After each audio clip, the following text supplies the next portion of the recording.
반갑습니다. 네, 연수원 이현철 과장입니다. 이번 시간에는 제3장 나대지 편을 같이 한번 살펴보겠습니다. 먼저 나대지를 담보로 취득하는 대출을 검토할 때 반드시 나대지 현장 조사를 직접 실시하시거나 신용정보에 위임해서 현장을 확인하시고 그 나대지상의 신축 중인 건물이나 미등기 건물 혹은 나대지의 임차권 관계 등을 확인해서 채권 보전에 영향을 미칠 수 있는 요인들을 같이 점검해 주셔야 합니다. 영업점에서 현장 답사를 진행한 경우라면 나대지 현장 답사 결과 보고서를 작성하시고 신용정보기관에 위임을 준 경우에는 위임받은 기관의 보고서로 대응할 수 있습니다.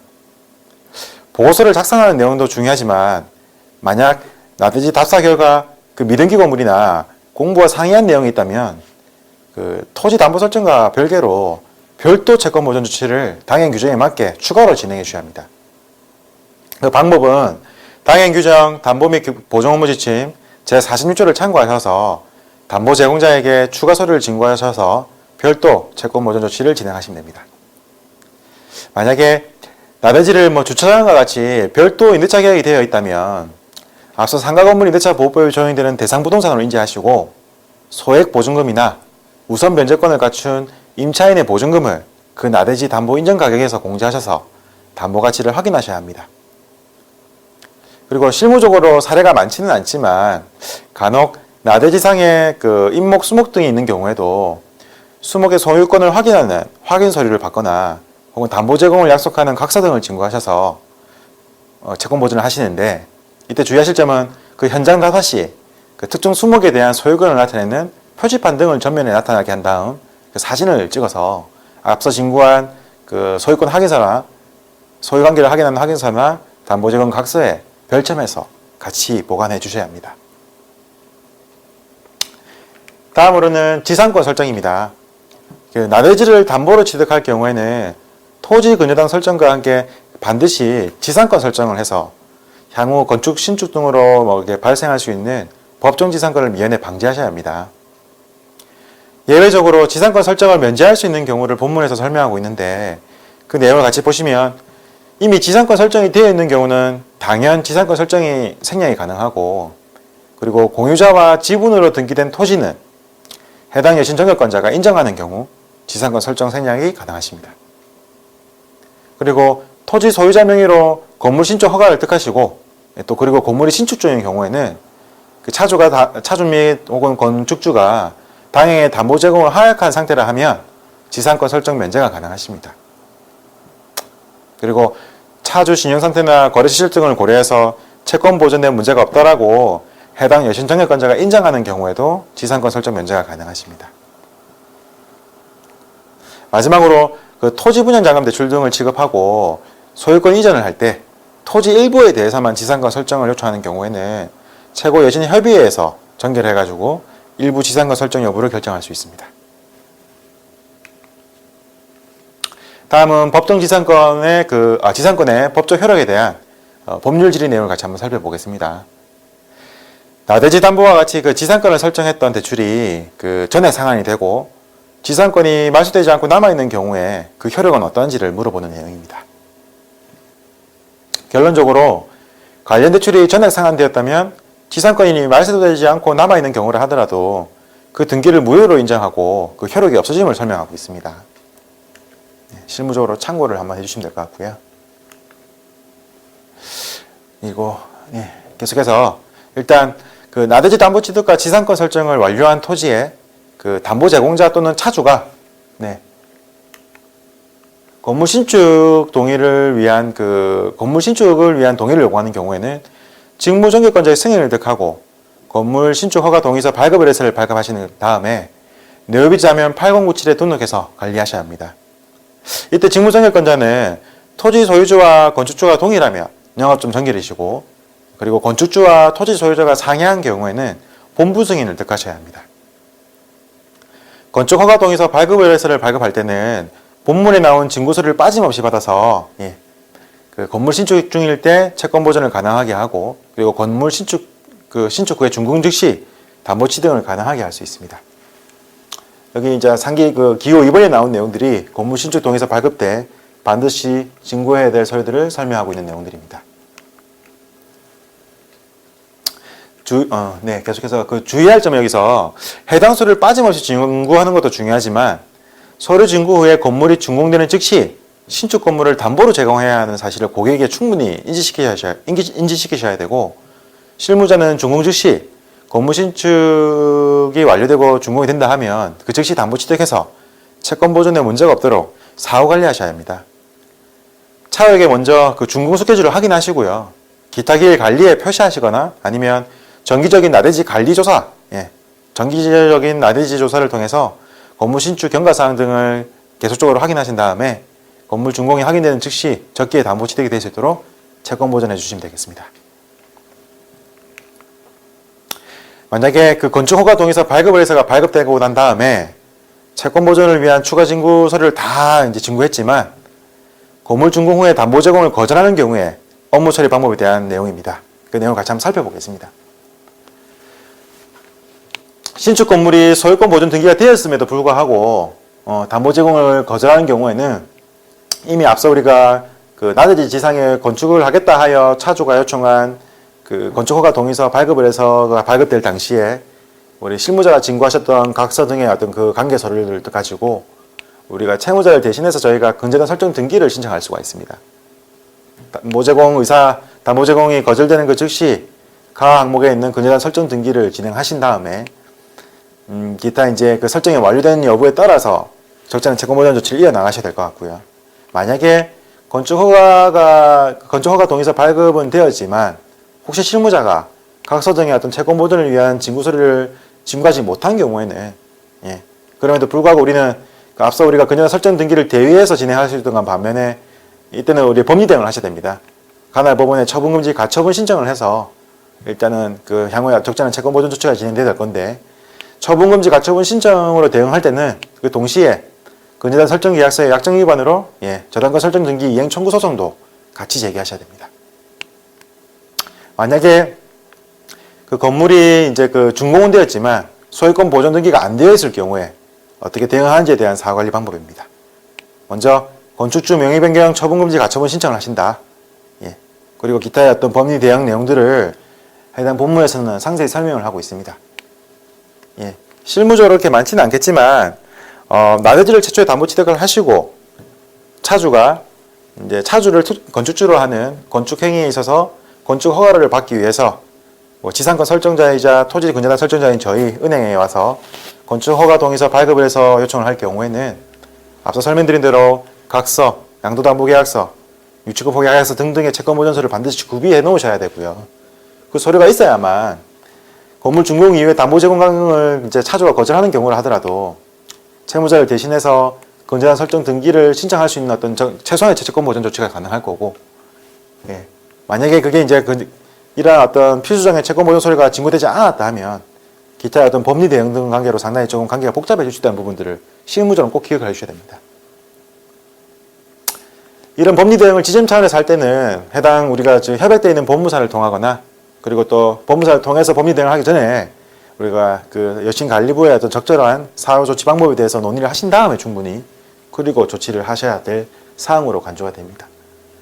이 대부분은 이제 담보 제공을 거절하는 즉시 우리가 이제 또 그 기한 이익 상실 등의 사유로 정상 여신을 기한 여신을 상실한 여신으로 분류한 이후에 본부에 집중하고 사후 관리를 할 수 있는 방법 또한 같이 검토할 수 있을 겁니다. 다음은 유치권입니다. 유치권의 내용을 이제 본문을 빌어서 같이 설명해 보면 타인의 물건이나 유가증권 등을 점유한 자가 그 물건이나 유가증권에 관해서 생긴 채권을 가지는 경우에 그 채권의 변제를 받을 때까지 그 목적물을 유치할 수 있게 하는 권리다라고 설명하고 있습니다. 이 유치권은 언제 이제 발생이 되냐면 기본적으로 토지 담보 제공자가 건축주가 되어서 특정한 건축 행위를 하겠다고 하여 본인이 직접 건물을 짓지 못하니 종합건설을 갖고 있는 특정 업체에게 그 도급 계약서를 통해서 건물을 지어달라는 어떤 계약을 하게 됩니다.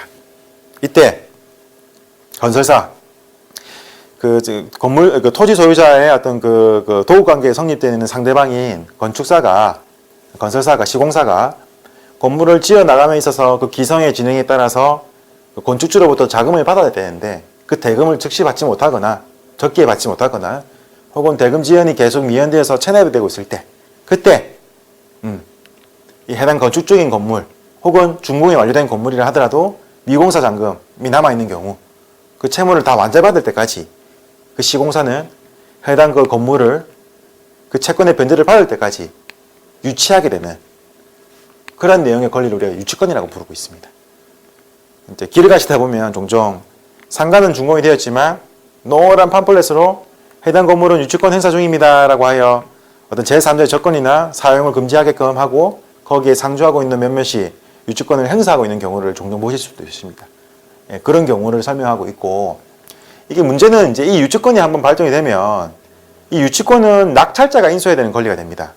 다시 말하면 이제 그 건축주가 그 시공사에 지불을 해야 되는 지불 그 채무 잔액이 상당한 금액이라 이제 건축주가 그 잔금을 시공사에 완납을 못한 경우에는 채무 불이행이 되어서 건축주가 해당 담보 그 건축 중인 건물이거나 준공된 건물에 유치권을 행사하게 되는데 이때 이 해당 토지나 지상의 건축 중인 건물 혹은 준공된 건물에 대한 담보 소유권은 우리한테 이제 기속이 돼야 되는데 은행에 이 유치권이 행사가 돼 버리면 이제 담보권자인 은행이 해당 물건을 경매 진행을 해서 경매로 인한 낙찰 대금으로 대출금을 회수하기 위한 조치를 한다 하더라도 유치권이 한번 성립되어 있는 물건들은 그 경매 낙찰자가 인수를 해야 된다는 어떤 위험 부담이 있기 때문에 예, 이 유치권을 해결하기 위해서는 상당한 시간도 걸리고 비용도 걸릴 뿐더러 그 유치권의 금액이 특정이 되거나 우리가 유추할 수 있는 금액이 아니기 때문에 상당히 우리가 채권 회수 금액에 있어서 상당히 불이익이 될 수 있는 요인들이 될 수 있습니다.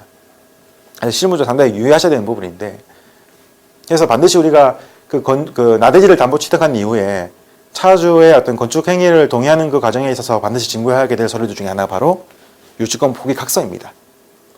실무적으로 보면은 이제 우리가 나대지를 담보 취득하고 건축 행위를 이제 허가를 해달라는 허가 동의서 발급 의뢰를 할 때 시공사가 선정이 안 된 경우에는 그럼 어떻게 합니다라는 질문을 종종 받습니다. 그때는 시공사가 선정 때까지 보류는 할 수 있지만 절대 생략을 할 수 없다는 겁니다.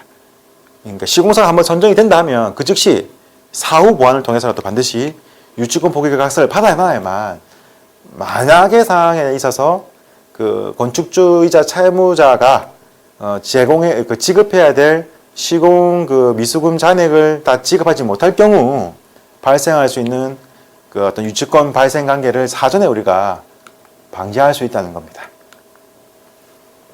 실무적으로 유의하셔야 될 부분들은 일단 유치권은 사실 소액 보증금과 같이 향후의 그 발생 가능성이나 혹은 그 금액으로 그 추정할 수가 없습니다. 만약 그 신축 중인 건물에 유치권이 발생이 된다 하면 담보물 처분을 위한 경매 진행을 할 때 낙찰자가 그 유치권을 인수하는 부담으로 인해서 경매 경락가가 상당히 떨어지는 결과가 발생할 수 있기 때문에 유치권 발생이 하지 않도록 반드시 사전에 유치권 포기 각서를 다시 한번 꼭 진구하시는 걸 잊지 말으셔야 됩니다. 앞서 건축허가 동의서 발급 동의서를 발급할 때 진구해야 될 필수 서류 중에 하나라서 이게 이제 절대 생략이 불가하다고 제가 다시 한번 재차 설명을 드립니다. 만약 이제 그 시공사가 선언되지 않아서 사후에 받겠다라는 부분, 이게 사후 보완은 가능하지만 최종적으로 결국에는 시공사의 동의를 못 받아서 유치권 포기 각서가 못 받아진다 해서 이 서류를 좀 생략해야 되겠다라고 판단하신다 하면 이때는 반드시 그 정당한 사유를 설명해서 혹은 기타 어떤 유치권 포기를 각서를 받지 못함에도 불구하고 기타의 방법으로 채권 보존이 가능하다는 어떤 그런 정당성을 설명을 해서 본부 승인을 반드시 취득하셔야 됩니다.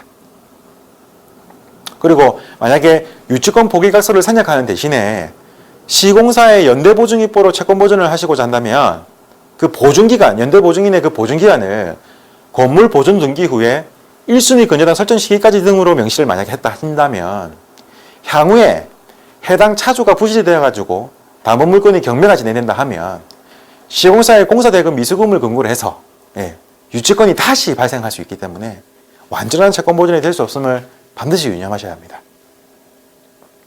일단 유치권이 발생되어서 유치권이 그 경매법원에 제출된 사실이 확인된다 하면 그 즉시 해당 법원의 유치권 제출 내용을 열람을 하시고 이미 앞서 진구한 유치권 포기 하약서 등을 근거로 해서 그 의견을 제출을 하시고 필요한 경우에는 경매 방해죄 등으로 형사고발 조치를 하셔야 됩니다.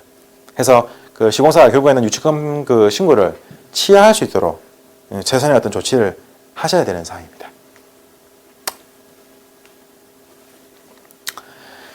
이어서 본문에서는 그 상사 유치권에 대한 설명을 하고 있습니다. 그 앞서 설명드린 민사 유치권의 성립 요소인 결련성, 다시 말하면 그 유치권 발생 원인이 채권의 해당 목적물이어야 한다는 그 결련성이 없어도 기업 간 상거래로 발생된 채권에 대해서는 상사 유치권이 성립될 수 있다는 의미인데, 쉽게 얘기하면 민사 유치권이 시공사하고 계약자 간에 공사 미수금이 발생될 경우에 해당 공사 대상인 건물을 점유하는 형태로 해서 유치권 발생 원인인 채권이 해당 건물 공사 미수금으로 공사 대상 건물을 점유하는 유치권을 성립하게 하는 반면에, 상사 유치권은 기업 간 거래라고 하면 채권과 직접적인 관련이 없는 동산도 점유를 하거나 처분할 수 있게 하는 그런 권리를 이야기하는 겁니다. 기업이 이제 부실로 전이되어서 그 담보로 제공되지 않은 당행 예금 등을 지급 정지하고 점유한 다음에 향후에 이제 최종적으로 추심을 통해서 대출에 상계하는 이러한 어떤 근거가 되는 그 상사 유치권에 대한 설명이 본문에는 나와 있습니다. 다음은 법정지상권입니다.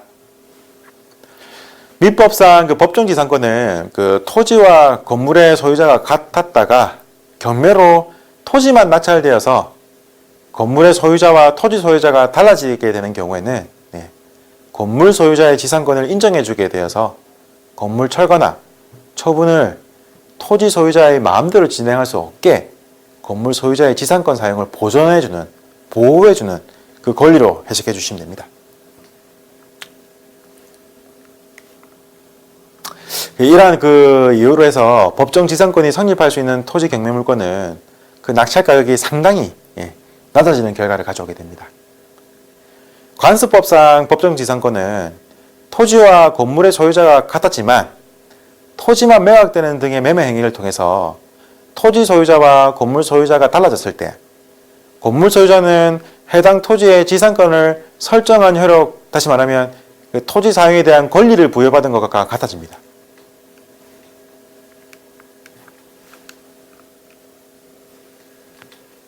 일단 법정지상권이 설립되면 그 담보물이 경매로 처분될 때까지 그 담보물이 경매로 처분될 때 경락가가 상당히 낮아지는 결과가 처리되기 때문에 실무적으로 담보를 취득할 때 이런 법정지상권 성립 가능성 여부를 반드시 사전에 확인하시고 그 담보 가치를 고려해서 추가적인 채권 보전 조치를 하셔야 됩니다. 그 법정지상권이 성립할 수 있는 그 사례를 법원 판례로 같이 한번 보도록 하겠습니다. 그 토지의 근저당 설정 당시 그 토지에 건물이 신축되고 있었고 완공이 되지는 않았지만 누가 보더라도 건물의 규모나 종류가 외관상 그 예상이 되는 수준까지 진행되었다 하면 법정 지상권을 인정한다는 판례입니다. 조금 더 세부적으로는 토지 근저당 설정 당시에는 완전한 건물을 인정할 수 없었지만 규모나 용도가 예측 가능한 수준이었다면 경매 후 낙찰자가 낙찰금을 완납하는 그 시기까지 기둥과 지붕 등의 어떤 그 주벽이 구성이 되어서 건물의 요건을 갖췄다라고 판단이 되면 법정지상권 성립을 인정해주는 법원 판례입니다. 실무적으로는 담보 제공된 토지나 건물 일체가 건물만 매각된다든지 토지만 매각된다든지 혹은 담보 해지 등을 요청한 죄송합니다. 그러니까 그 실무적으로는 담보 제공된 토지 건물 일체가 그 건물만 매각하거나 토지만 매각하겠다고 담보 해지 등을 요청하는 경우에 자랑은 없겠지만 그런 경우에는 법정지상권 성립 요건에 따라서 반드시 토지 건물 일체 담보 제공 조건이 유지될 수 있도록 유의해 주셔야 됩니다. 그리고 만약 토지 근저당 설정 이후에 지상권 설정을 생략하고 건물 신축 허가 동의서 발급 의사가 발급되었다면 반드시 그 앞서 설명드린 추가 채권서를 받아서 건물 신축 중에 부실이 발생되더라도 지상의 그 건축 중인 건물에 대해서 권리 일체를 양도받고 처분할 수 있도록 조치하셔야 합니다. 나대지 담보 취득 당시에 미등기 건물은 마찬가지로 미등기 건물에 대한 양도담보계약서나 각서, 일가경매 동의서를 진구하셔서 별도 채권 보존을 하셔서 법정지상권 성립 가능성에 대해서 대비하셔야 합니다. 만약 토지 근저당 설정 당시에 지상에 건물이 없는 상태였다면 설정 이후에 지어진 건물은 민법상 법정지상권을 인정하지 않는다고 얘기하고 있습니다. 하지만 법정지상권 성립과 무관하더라도 경매 진행 시 저가 낙찰 요인이 될 수 있기 때문에 정기적인 나대지 조사로 해당 사항이 인지되면 각서나 일가경매 동의서, 양도담보 계약서 등을 진구해서 채권 보존하셔야 됩니다. 실무 사례로 해당 내용을 좀 더 같이 이해해 볼 수 있을 겁니다. 실무 사례를 같이 한번 내용을 살펴보도록 하겠습니다. 죄송합니다. 이 내용은 좀 다른 내용이다, 그죠? 이 사례는 가설 건물이 축조된 경우에 토지를 담보로 취득할 때 유의하셔야 될 사항입니다.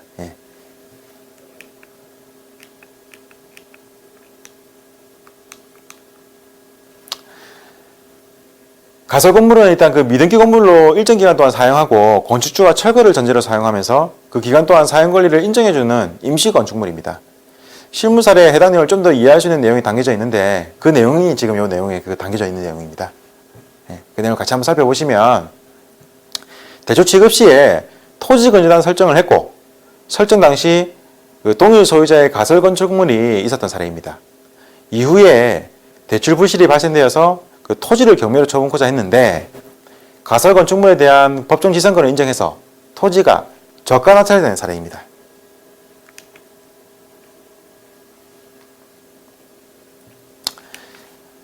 실무적으로는 토지 근저당 설정 당시에 가설 건축물이 축조되어 있다면 담보평가 조정이나 가설 건축물에 대한 추가 채권 보존 서류, 그러니까 일가경매 동의서, 담보제공 각서, 양도담보계약서를 진구하셔야 하고 담보 취득 당시에 가설 건축물이 없었지만 이후에 나대지 조사 등으로 가설 건축물 등이 확인되었다면 표에 나온 서류를 추가 진구하셔서 채권 보존해 주셔야 됩니다.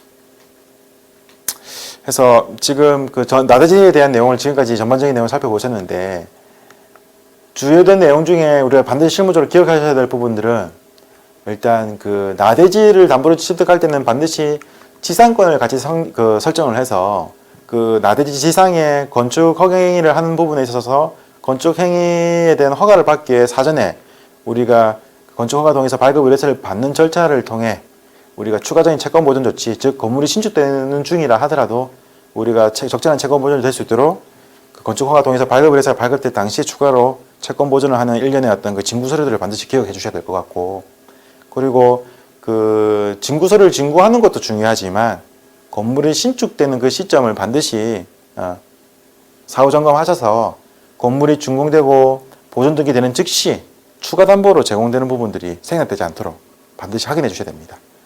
건물은 준공되었지만 담보 제공을 거절하는 경우 우리가 건축주를 대위해서 우리가 근저당 설정 등기가 가능하다는 부분을 앞서 설명드렸습니다.